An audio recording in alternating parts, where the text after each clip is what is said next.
శనార్థి నేటి మాట తీసుకుందాం.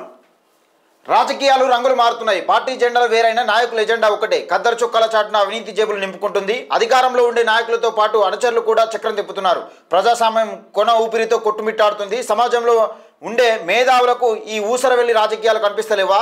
అవినీతికు కూపంలో చిక్కుకున్న రాష్ట్రాన్ని ఎవరు కాపాడేది? భూ కబ్జాలు, సెటిల్మెంట్లతో రాజకీయాలను అడ్డం పెట్టుకున్న రాజకీయాన్ని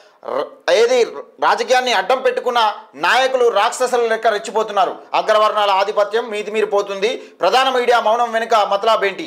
అక్షరాలు అమ్ముడుపోయాయా? పత్రికలు పుత్రికలేనా? రండి నిజాలు నిగ్గు తేల్చుదాం. సోషల్ మీడియా వేదికగా ప్రశ్నిద్దాం. భ్రష్టు పట్టిపోతున్న రాజకీయాలను దుమ్ము దులుపుదాం. ఇప్పటి వరకు రాజ్యాధికారం అందరి కులాలు ఒక్కటై కదులుదామంటూ పెద్దపల్లి రాజన్న. నిజంగా ప్రతి పౌరుడు కదలాలి.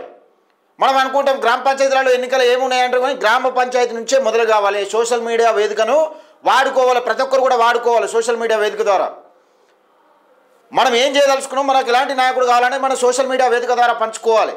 అప్పుడు పంచుకున్నప్పుడు మాత్రమే మార్పు మొదలవుతుంది. ఇది ఎంపీటీసీ, జెడ్పీటీసీ ఇంకా ఎమ్మెల్యే దాకా పోతుంది. అందుకని మేము ఎమ్మెల్యేనే మారుస్తామంటే డైరెక్ట్ మార్చలేరు. అందుకని గ్రామ స్థాయిలో మనకు చదువుకున్నాడు ఉన్నాడా, మన డెవలప్మెంట్ గురించి ఆలోచిస్తున్నాడని ఒక్కసారి ఆలోచన చేసుకోవాలి. లేకపోతే మనం ఇట్లనే వెనుకబడిపోతాం.